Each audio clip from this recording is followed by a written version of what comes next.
This is Red Smoke by K. Kim Harris, single mom of 12-year-old Ann Harris. The ground started to rumble and loud exploding sound at the same time. She quickly collects herself and makes a mad dash outside. As she arrives outside, a red smoke covers the field. Ann was laying in field.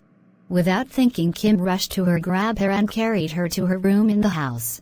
A truck pulled in. After that, the front door flies open. A man's voice is heard yelling, "Kim, Ann are okay, dear God, be okay." Kim screamed yes in here. He headed to Ann's room. Worried for both, insists they get checked out. They proceed to the truck and arrive at Miles Medical Center.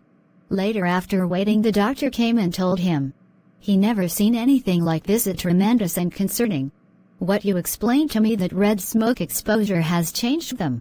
We can barely get a needle in before it starts healing. No telling what else, we need more tests. The grandfather tells him they come back, the girls have been through enough.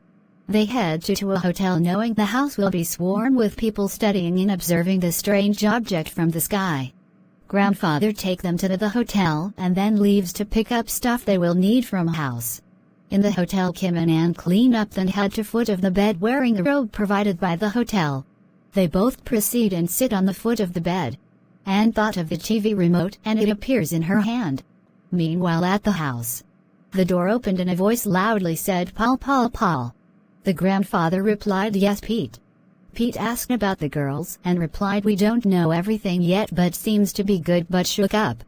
Pete said, "Understandable, when are you coming back?" Paul laughs and replies, "I am retired, it's all you." Fast forward, Paul arrived at the hotel and the girls seen him drive up and went out to help. Ann said, "Watch this." It vanished and Paul is shocked and confused.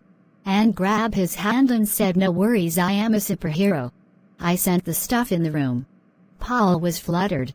So Kim go on and explains, "We need to keep this quiet," Paul says. "People would be terrified." The phone rings. Paul answered it. Pete was on the other end, warnings about people coming to get the girls. "We have to go, I have a friend that can help." They jump in the truck and leave. On back roads and roads less traveled, they arrive at a white structure. The door opens and a man walks out. Paul introduced them to his friend Mike Fay. Mike hurried them in and tell two other guys that was right behind him to hide the truck, all the time assuring everything will be okay. They get brought to a room that looks similar to a hospital room. And Kim and Ann were given a shot explained by the physician as a vitamins, because the new power and hard on your bodies. They are showing signs of drowsiness and fallout.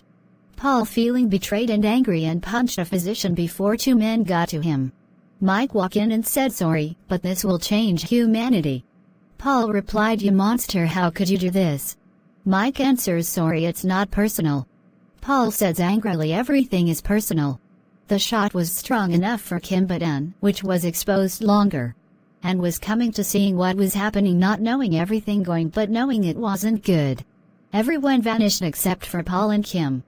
Paul knew this was their chance. He picked up Kim, and by this time Ann was her feet. He whispered a place to Ann and said, "Do your magic trick on us." Looking out on the ocean with palm trees at the back. The three are safe for now. But they must lay low. And both Kim and Ann must never let others know about their new powers. And become invisible to society. They will come. But we will prepare.